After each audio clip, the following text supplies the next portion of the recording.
Hi, everybody.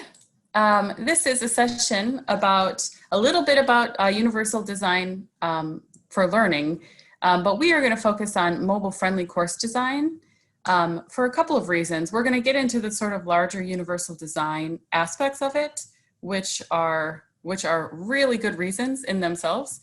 But what we're also finding is that more and more students are accessing their coursework through a mobile device. And this is across the board. This is not just at PCC. It's still a relatively new thing. I mean, in terms of, educational research, there are some that have some pretty noteworthy statistics about students' use on their mobile devices. So if you have already started making your stuff accessible, some of this may be a little bit of review, but we are going to talk about some strategies for how to organize your course in a way that's going to be best on a mobile device.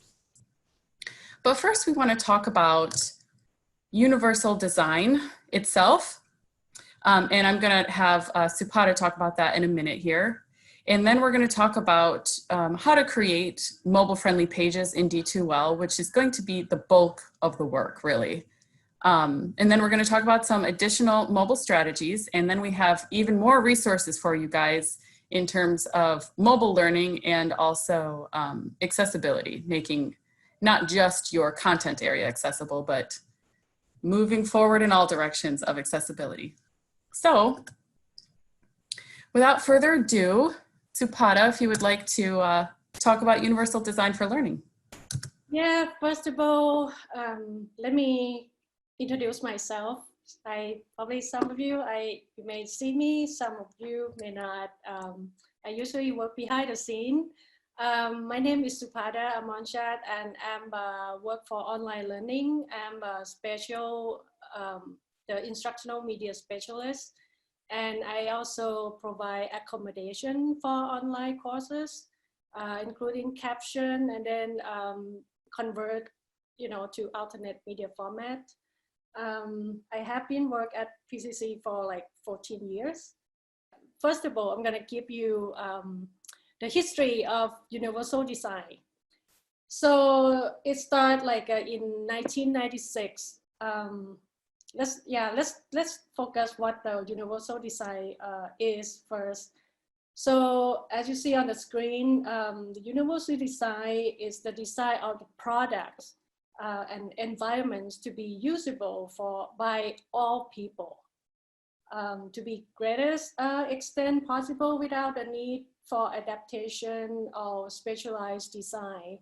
This is written by Ron Mass.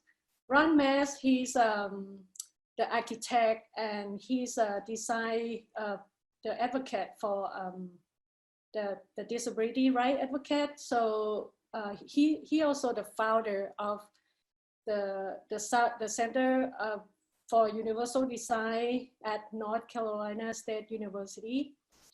The principle of universal design start from the premise that there is no typical average or normal user. Rather than there is the basic understanding that user contact will vary widely based on circumstances with variance as normal. The principle support a design process that makes sure that any needs arising from differences arises are met by the design. And there are also 7 principles, as you see on the screen. Equitable use, what's that mean? The equitable use means the design does not disadvantage or stigmatize any group of user. The flexibility in use, the design accommodates a wide range of individual preference and abilities. The simple, intuitive use, so it's easy to understand, and regardless the user experience or the knowledge or skills or current concentration level. So it should be simple. The perceptible information The design communicate necessary information effectively to the user, regardless of the ambient condition of the user, its sensory abilities. The tolerance for error. So the design should minimize the hazard or the thing that could accidentally happen to the action. And the last one, low physical effort.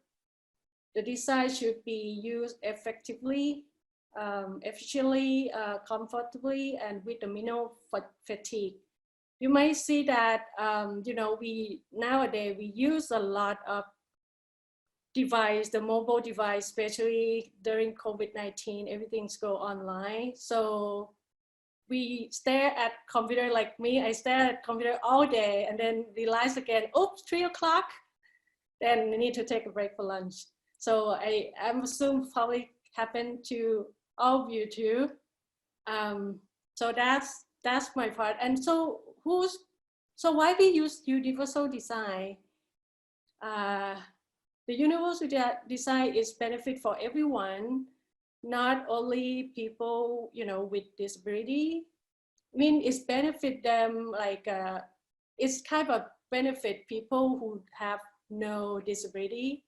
Like you can see now technology like a series, like, you know, use a speech to text. Like when we format structure, accessible structure, so it's good, kind of good looking too, and then you're easy to read it, easy to find things. So that's the benefit of universal design. All people are differently abled. We could go down the list of people with disabilities, which we do need to consider when we're designing our courses when it comes to an accessibility standpoint. But really, universal design for learning is about reaching the people that you may not know what their disability is. Perhaps it's an invisible disability, or they might just be differently able, generally speaking, because we all are. And so we're going to give you guys an opportunity to do some follow-up with universal design for learning, because we're going to have a separate workshop that dives more deeply into it, because it's a big concept and it's a big field. We would like to shift the focus to mobile today. So let's get into why we're here today. And yes, we're going to give you some recommended readings.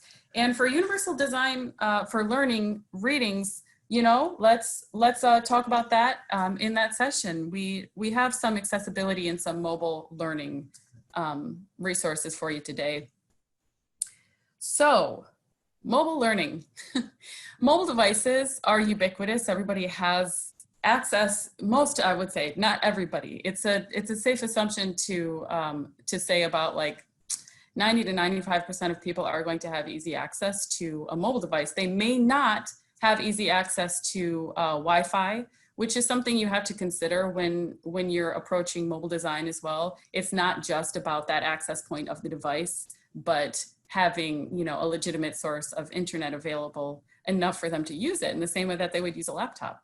And it is also worth noting that all online learning students, one of the requisites to join an online class is, at least in the course details page, technology requirements are that they have a laptop. Whether or not they follow that is up for debate. We do have some statistics on varying use of people accessing through their mobile device or through a laptop, a browser. But by and large, the trend in all of at least higher ed is that people are using their mobile devices more and more to complete sometimes entire courses. And like I said, the field itself is pretty new, since mobile devices have really exploded in the last, I mean, you could say in the last like 4 years, but especially in the last 10 years. They do have some research and they have some studies that have gotten things started, but we have to move forward even before there's some of that information available. And I'm sure most of you have experienced that anyway, where you know that students are accessing it on their phone. The good news is, as a PCC instructor, you're using D2L Brightspace already, and that's a lot of the burden is lifted already. From there, the content inside of your D2L Brightspace course is going to really dictate what it's like for them on a mobile device, how you design that, and that's what we're going to talk about. We rolled out a new tool called Blackboard Ally, which is going to figure greatly into this discussion. Ally is a tool that's going to checks your documents to see for their, to measure their accessibility. And you guys have probably seen those icons already if you've been teaching this term. We rolled it out this term. And so let's take a look at Blackboard Ally really quick. Okay. All right, so here I am inside of a D2L Brightspace course. Over here, you're going to see these icons for every file or handout that you have in there that's either an attached document or it could be, you know, you could have an actual web page that you've created in here. It's going to have this little score next to it. And so when you click on it, it actually gives you some really great information about what the issues are and why you got the score that you got. And we have, I'm not going to go too deep into the Ally tool itself because we have specific trainings on how to do that. But this is going to give you a sense of how your current documents are. It's going to tell you what the issue is and how to change it. So it's going to tell you like over and over that you need access to the original file, which I'm assuming most of you do have access to the original file. If you have shared course material and maybe it's someone else's file, it might be worth it to just skip to the next step, which is creating an HTML page, which I'll get to in just a moment. But that is a Word document. Here is a PDF, and this one I got from my QM review course. So it's got a pretty good grade. It looks like the table has some issues. The table needs headers. So that's worth knowing, I suppose. And so go through your documents, or if you want just to have a snapshot. Alternatively, you can create a page. And so a page is actually called a file. And most of you have done this much already. Here we'll go sample page. Most of you have probably done this already, but you may not have gotten as far as you need to with formatting, which is going to make all the difference on a mobile device. Some more good news for you, we actually have pre-formatted templates available for you guys. If you have imported content from one of our online learning templates, you will have access to these already. If you go into your own course and don't find what I'm about to show you, don't worry, just get in touch with DL Help and we can get those templates for you. Additionally, if you guys sign up to be in that follow-up course that has a bit more information on universal design and mobile learning, you'll be able to copy from that course shell as well. So using a template, you create a file and then you go here for browse for a template. Going to go to course offering files, scroll down and you're going to see HTML templates. And these are going to have some straightforward names that hopefully make sense. But you know, you've got lecture, you've got a blank or a basic, but you've got your lecture, you've got a calendar template, instructor info, some things that we assume most people will probably use. You can just go for the simple lecture materials. I like this one. And you're going to select it and click add and see it's going to fill in for you. Already, it has some headers and it has formatting. And if you click inside of these areas, you'll see this change into what that area is. And you know, that might be enough for you to kind of catch on for how formatting works. We also have additional resources through PCC on how to format stuff if you don't like how this looks. But I think getting started, this is a great place to begin. And once this template is in here, you can just change the text.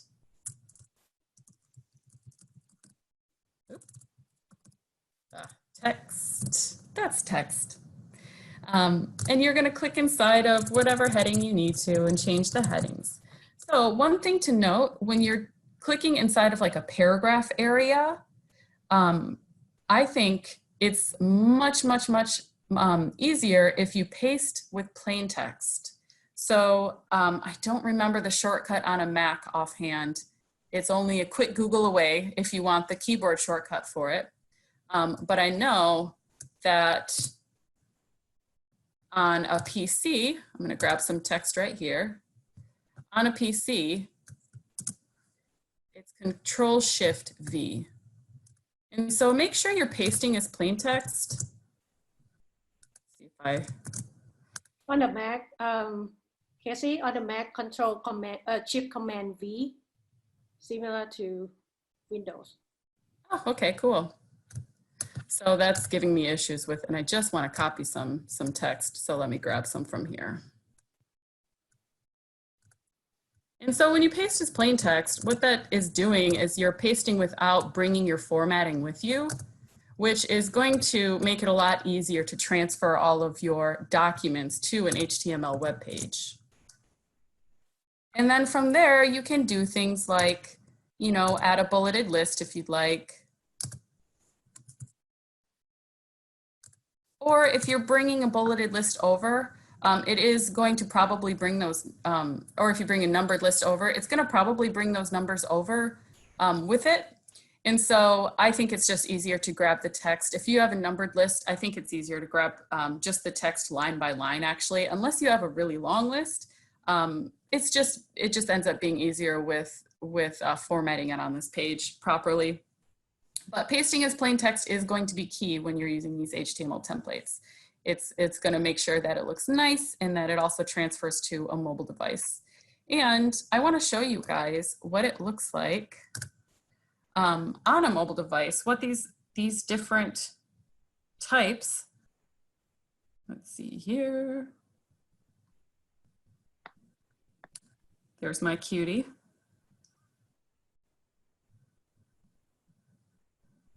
Okay. So on a mobile device, I've got to get to the right one here. You're going to notice a big difference between the documents themselves and a page.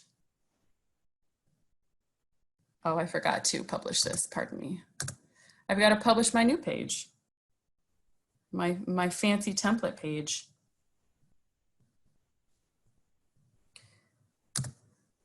Great. So at the top here, the LDT 505, this is actually a Word document, and look what happens. I need to have an app to open it. Not great.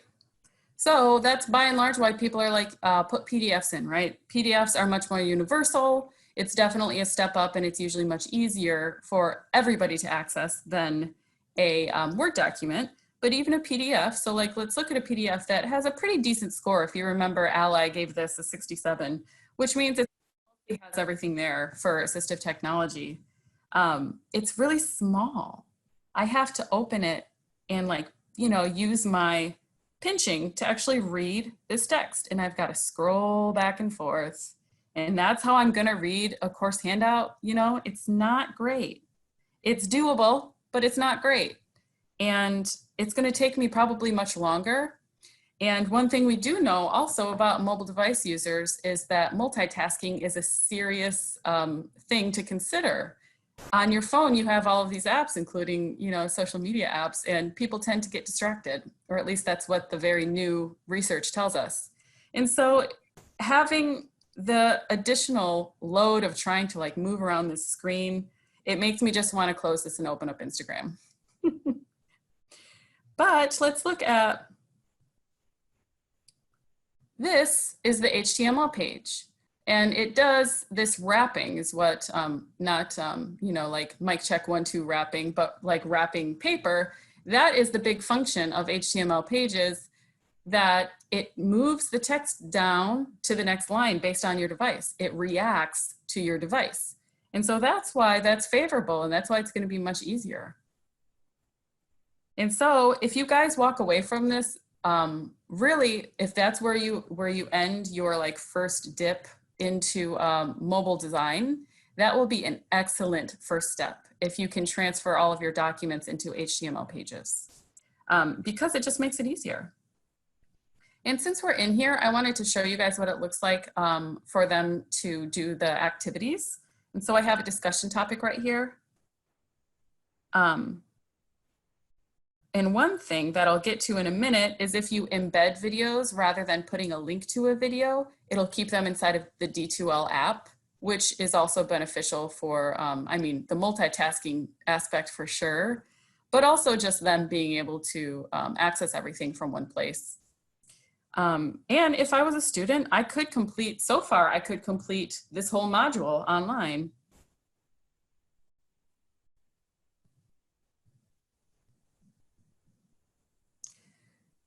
Great.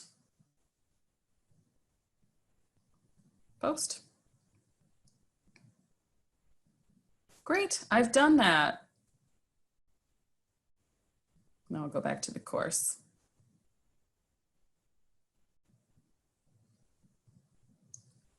So that's a discussion topic. Not bad. I'm super overdue on my test assignment. And if you notice, I have a PDF attached to this, which I'm sure many of you may have had at least at some point. You're attaching instructions to your assignment. This is another good reason to put those instructions in the assignment text itself, or you can create an HTML web page that has the instructions. And then the assignment area just becomes a space for them to submit.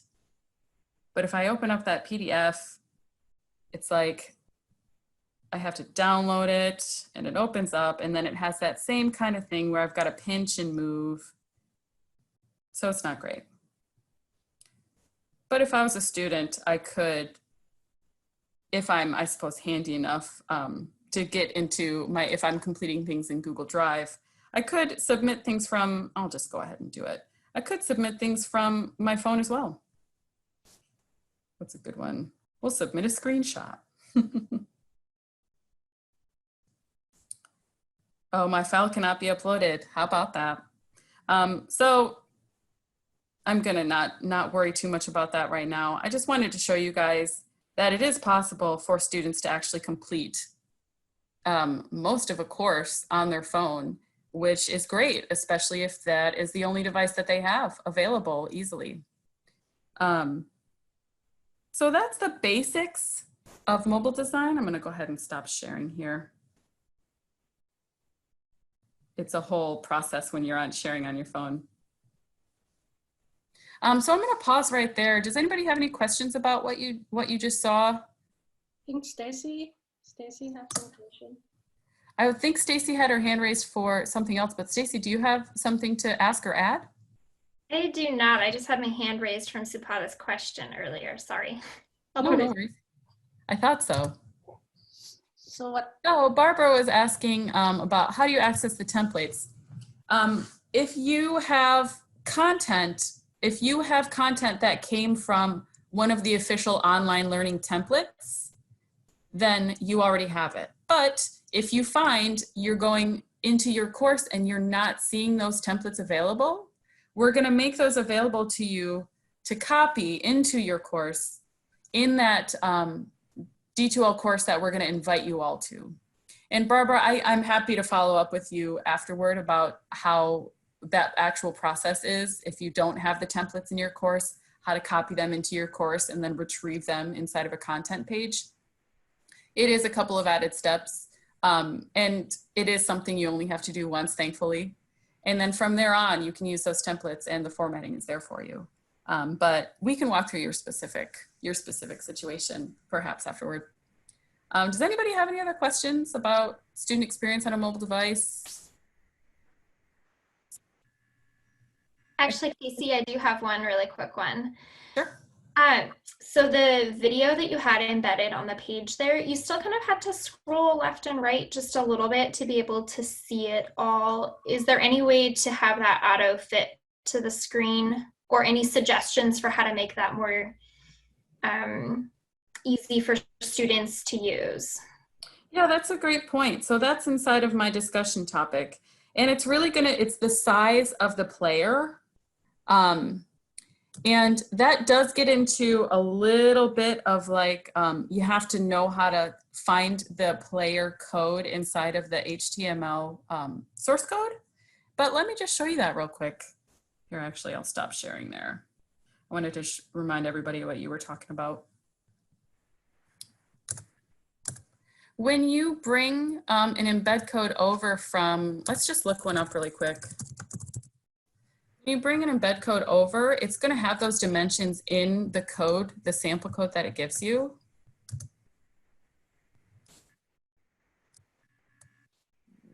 Move Zoom out of the way. So when I share, this has been doing this to me a lot lately on YouTube. I'm like, is everybody on YouTube all the time? I think they might be. It's It happens to me when I'm using Chrome, but not when I'm using Firefox. Oh, oy vey. It's like which browser to use depending on which thing you're doing. That's good to know, Stacey. Thank you. So I think this might take a minute. I'll give it another couple of seconds, but basically when you are bringing a video into your course from YouTube, you get that embed code and it's going to be like an iframe code. And maybe I can just show you the code in the background of that actual assignment. Oh, no, it was a discussion, wasn't it? You can adjust that size though. Here we go. Inside of every, almost every area in D2L, you're gonna have a box like this, and it's gonna have a toolbar like that. And down here is gonna be the HTML source editor. So if this is already kind of making you feel something in one ear and out the other, you're welcome to start much more basic than this. But what I'm talking about, that iframe code right here, you can adjust this. So you would have to do the math yourself to scale it so nobody's too like stretched out one way or the other. But yeah, that's how you're going to adjust the size of that. So if I go, can't the student just rotate their phone? They can. They could, yeah. It's a good point. I am like an anti-screen rotator. It drives me nuts, so I have it turned off. But that is a really excellent point to remember, that it's another great thing about mobile devices is that you can rotate your phone and see that in full screen. Yeah, so because that way we could put a note right above the video, you know, to remind them to rotate their screen. Or... Yeah. Thank you, Paul. Thank you. So that's the basics of HTML. And that's going to be, like I said, the bulk of it. And I think a great place to get started. Most of you, I think, are already aware of that. And maybe you've gotten into Blackboard Ally or not yet, and started to kind of discover some of the more nuanced things in formatting. See down here, my sample page. Hi, because I used a template and I didn't have to think about it. I wanted to talk about some other things, so let me hop back in here.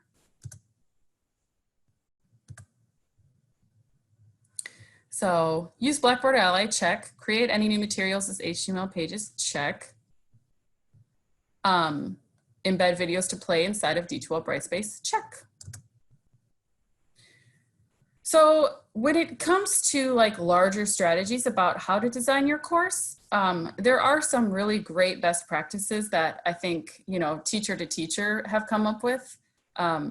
And one of the figureheads that I hear a lot from, Seilheimer, I think is his name. He's the director of like mobile integration or something like that at UFC. And this is a modified list from him and an additional article by Christina Moore. And I'll share those articles with you guys. But let's talk about these.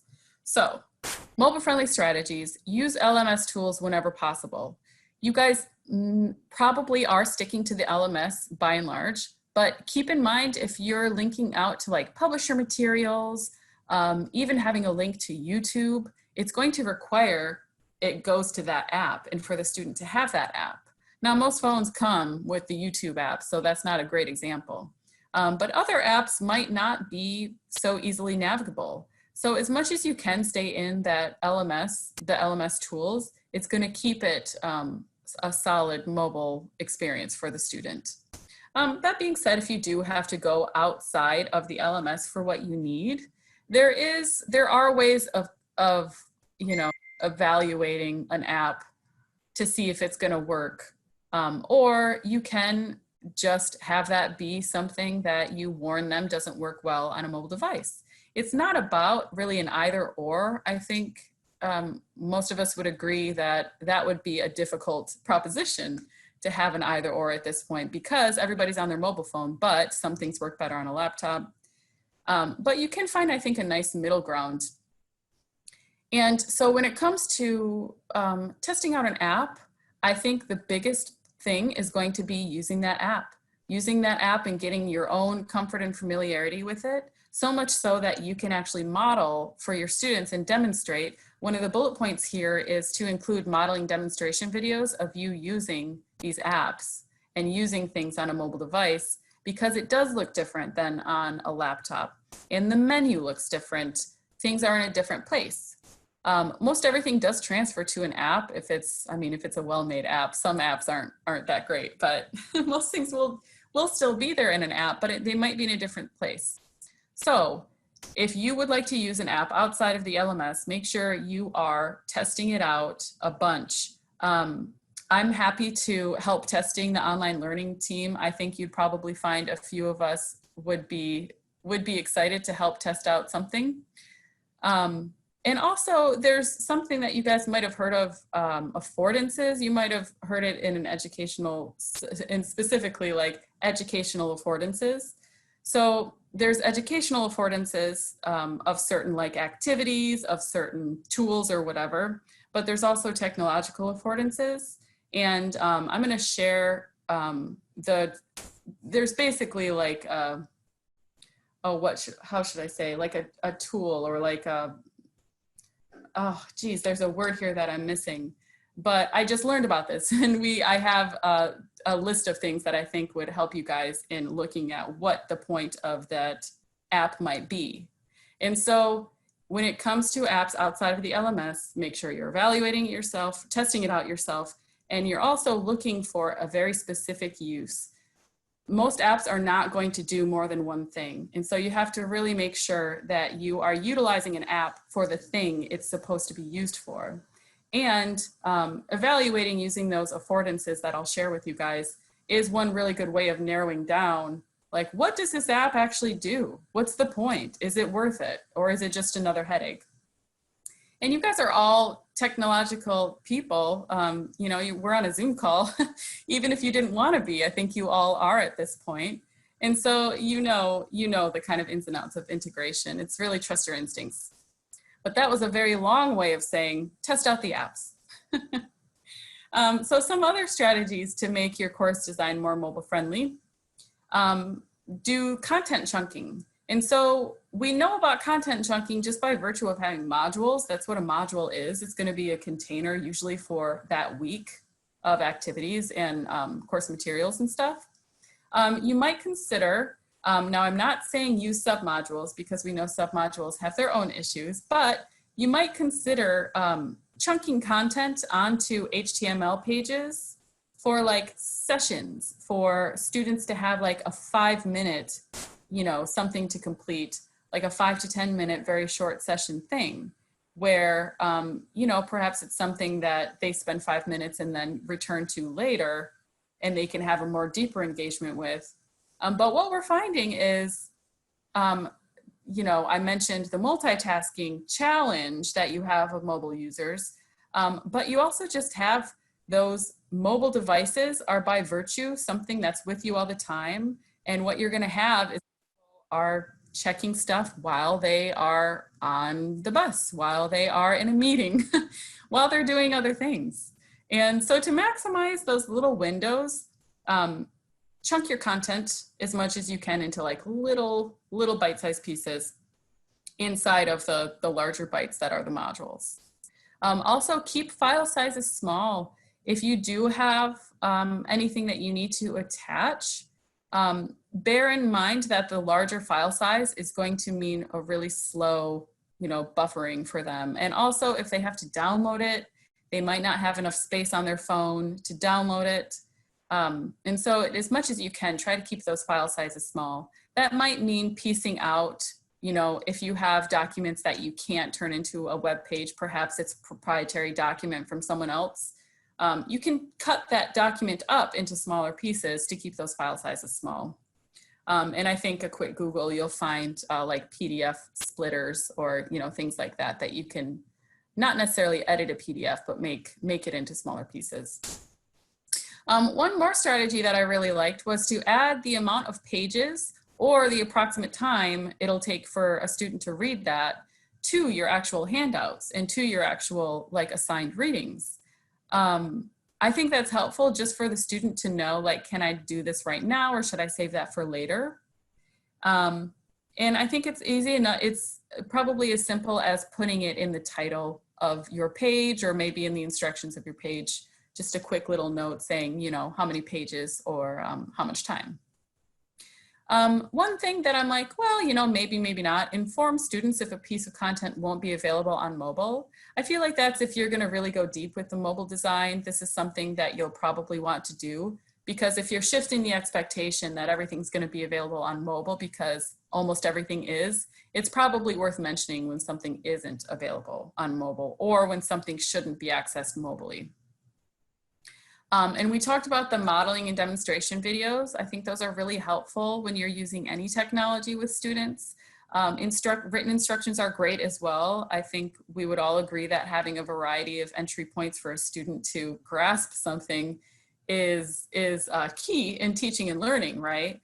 And that goes for instructions as well. And we really don't want students messing about trying to figure out how to access something when they really should be like thinking about the concepts that you're trying to impart, right?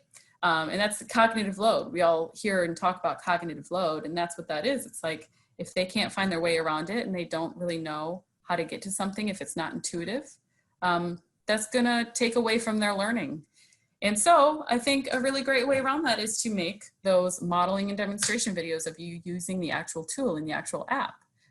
Even if it's just Brightspace, they may not have ever used the app before and it might not be intuitive. So another one is consider accepting Google Docs links.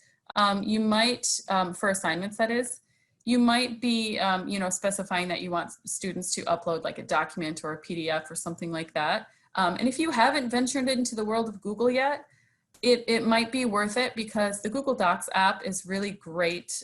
You can work offline with it. It's really easy to use. And of course, all students have a Google account with like pretty much unlimited storage just by virtue of being a PCC student. But there is that option for them to work offline. So I think that's a really great intersection of the 2 points of access that we have to be worrying about. First, having a device, and two, having internet access. Any thoughts or questions on that offhand, or did anybody have a light bulb moment while I was talking? I hear Morgan says he's noodling around his D2L course, which is great. Yeah, I think Morgan, right on. Just like looking at all of your stuff from the student perspective on that mobile device is going to be really helpful. And replacing your PDFs with web pages. Yeah, if that's all you walk away from this doing, I think that it's just so great for mobile friendly design, but also for universal design, generally speaking, because it is going to get you ahead of the game with the assistive technologies that we know about and know are in use. So let me double check my chat. It looks pretty quiet. Hopefully that means this is like a really yummy meal and you guys are just like, oh, great. And hopefully it doesn't mean that I'm boring or confusing. Never can tell, right? So much harder on these virtual workshops. Okay, well, I'm gonna move on then. We have tons of stuff for you. And this will all be available inside of that course shell that you guys will be invited to. But we have tools for you guys in place at PCC already when it comes to accessibility, which again, whether you're doing this because your students are definitely on their mobile device or you're doing it to be accessible, you're gonna reach the same conclusion and it's gonna be the same methods. And so I don't love the expression, you know, two birds with one stone, because it's like, why do we have to hit both birds? But maybe both birds could be standing, resting on that stone. And these are the two birds, accessibility and mobile-friendly design. It's going to make your course more universal.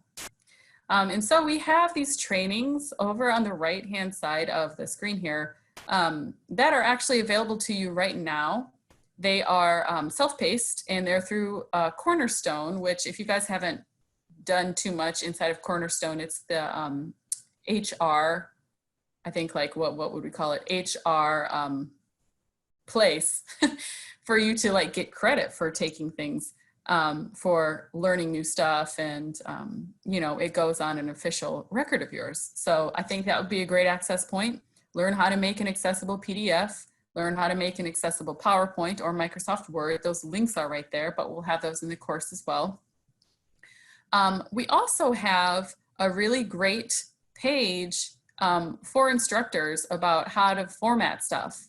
If you don't like our templates and you do want to format your own pages, that page right there, our instructional support area /accessibility, is going to give you lots and lots of information about how to do that. And also, Supata is reading this book right now, Web for Everyone, Designing Accessible User Experiences, which I don't know, Supata, if you even want to say anything about that, but sounds really promising. Yeah, I can show you quickly. This is the book that is helpful, like designing for accessibility. So this is it's focused more on web, you know, user. So it's include like information, how you structure the page, like the embed video stuff, like what, how like people with disability can see the page. So it's pretty, you know, include like a persona for each type of user. It's about like a 266 pages. Yeah, and the link's right there. Thank you. Yeah, it looks great. We also have, so like I said, it's still an emerging field of research, mobile learning. They did start thinking about it in the early 2000s. A lot of people had the great foresight. So you will probably see, if you reach into some of the, you know, like educational texts, you'll see a lot of stuff from like the early 2000s. And some of it is sort of quaintly outdated. But I think the theory is sound. They had a lot of really great foresight. So all of that stuff is interesting. I had a couple here that I wanted to point out that are more recent than the early 2000s, but still not in the last year. So it's worth noting. So we talked about affordances, and I wanted to share with you the resource that I have used to look into affordances and to actually like gauge a specific tool's affordances. That should be available through our library. That is like a JSTOR. I think it's JSTOR, but it's one of those that you have to access through the PCC library. But we do have these EDUCASE articles at the top listed here. I mentioned the Christina Moore article. She's got some really great tips. And thank you, Greg, for sending that to us. She's got some really great tips and strategies just about reaching the mobile user. And she has plenty more that I didn't mention here. So if you're curious for even more resources, I would recommend that article. And then there's also, I mentioned there's not too much data because it's still new. There's not like a 30-year data stream or something for mobile device users, but there is this really great multi-year study that EDUCASE put out, and there's our fella Seilheimer, the UFC director, from 2012 to 2016, and you'll see it's a pretty straightforward shot up. Everybody is on their mobile device more and more, and their habits are getting more aligned with them being students. So it's not just using your device for text as it is like in the early years. It's mostly like, oh, you know, I use my phone for text or to take pictures. And then more and more you're seeing students are using it to complete actual coursework. So if you want to read up more about students' habits, I think that's a great article. We talked about the affordances. There's 2 other great articles that are getting more into like bridging some more traditional learning theories with mobile learning.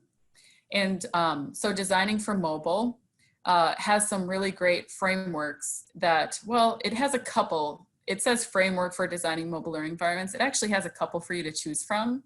That might be a good place if you want to get deeper into the andragogy of it.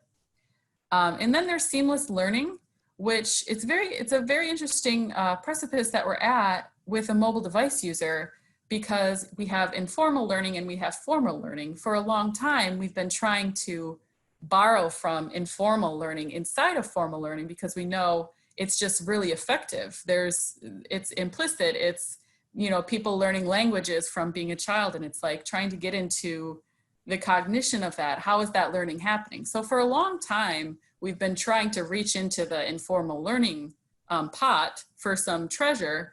And I think what is posed now is the idea of a mobile device being this like very literal bridge between informal learning and formal learning happening simultaneously because of the relationship that people have with their mobile device.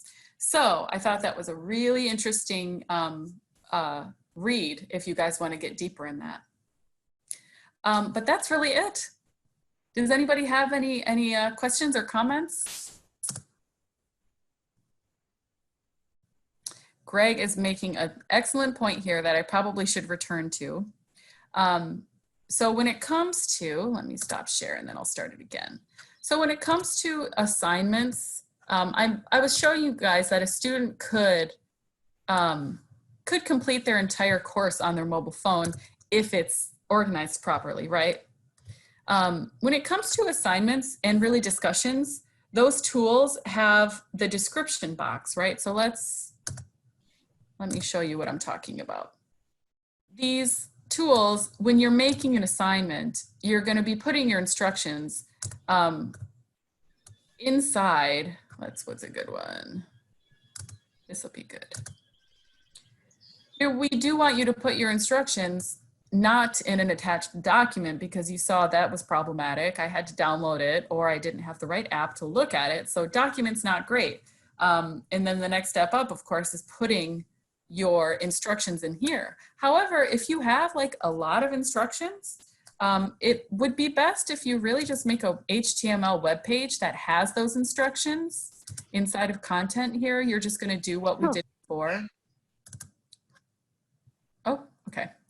You're going to create a file, and you're just, instead of pasting it in the assignments area, you're going to paste it in here. Of course, I'm going to use a template.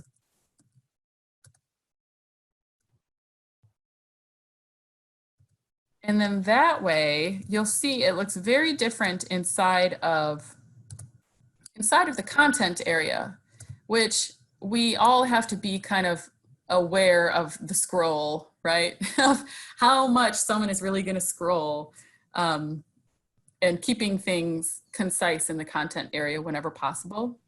So what's a good one? We'll do this. Oops, I clicked on it instead of. Pasting things in here. What's a really good long? Let me get a bunch of text really quick so we can see what I mean. That's probably enough.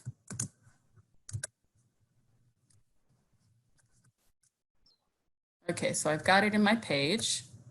Let me save and close that. I'm going to put it in my assignment, and then you'll see what they look like, because the assignment has this area that gives you like a preview inside of content what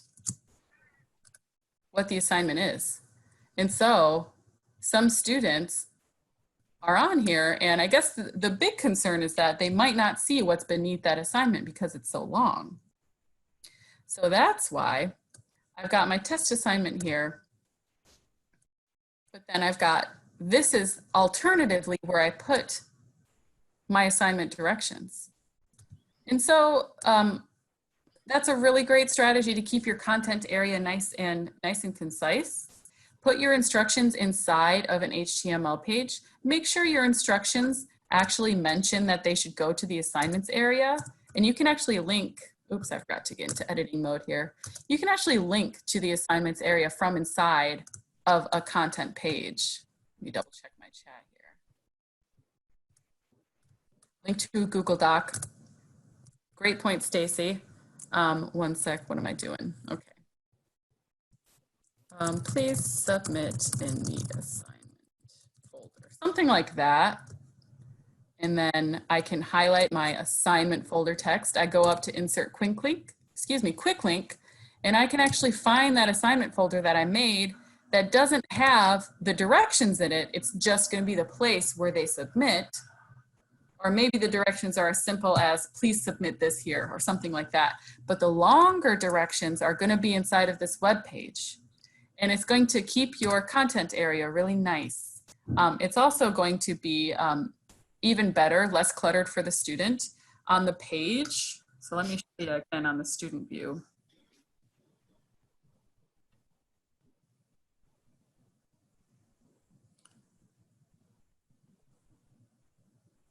On the student view,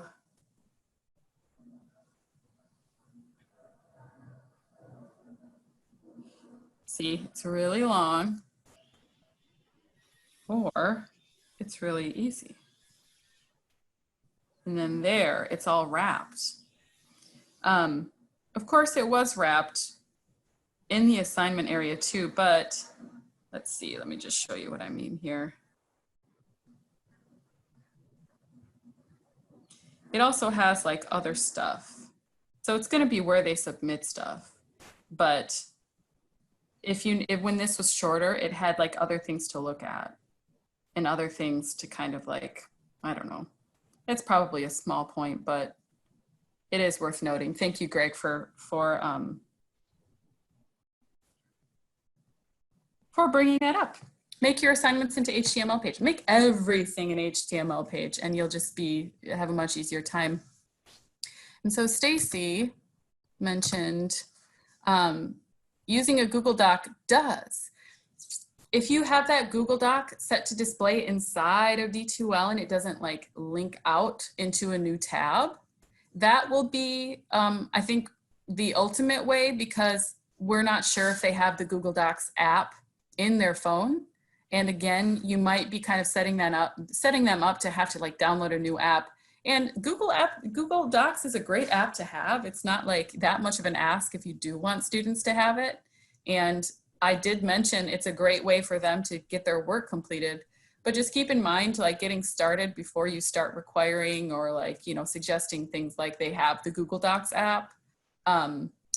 You can link that Google Doc and just make sure it stays inside of the D2L window so it doesn't open in a new window. And you'll see that option when you're actually adding the link.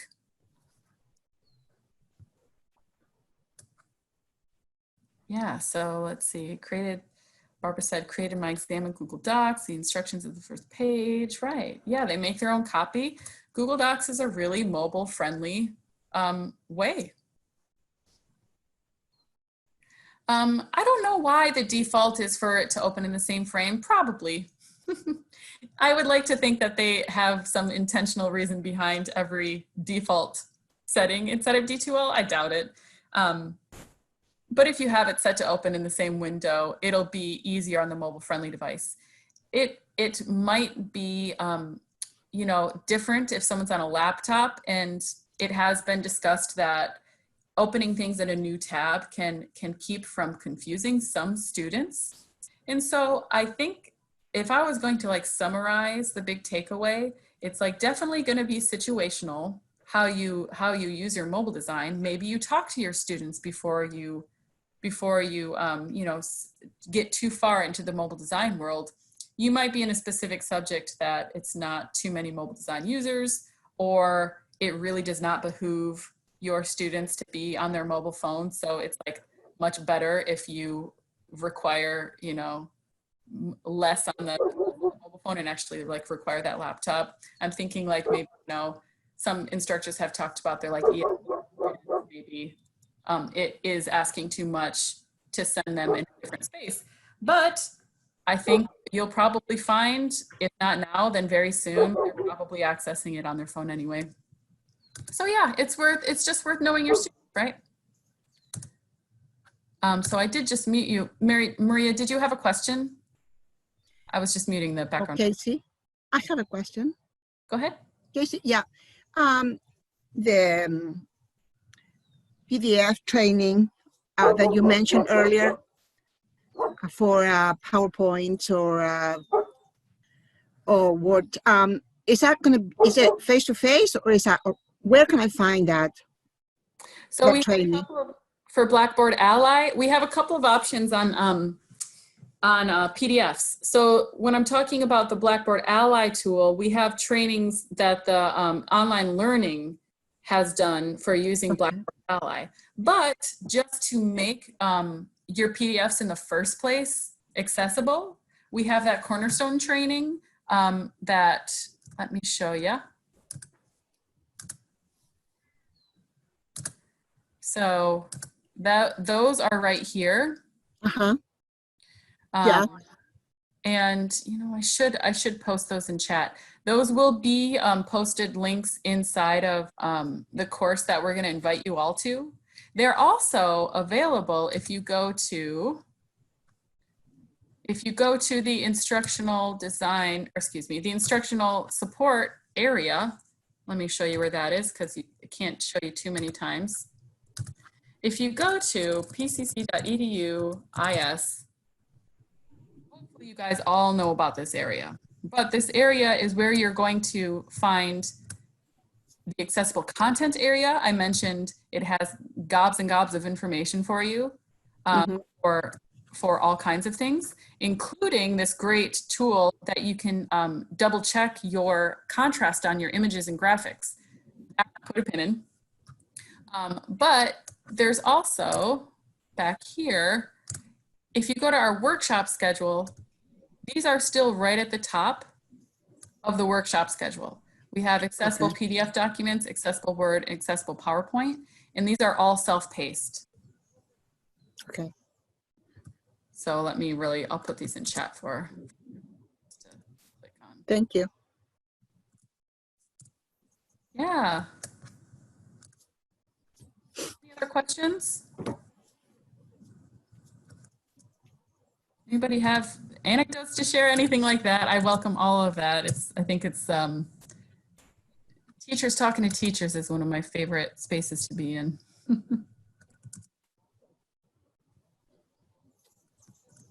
Well, awesome. With that, I'm going to go ahead and stop the recording. Thanks everybody for joining. Thank you.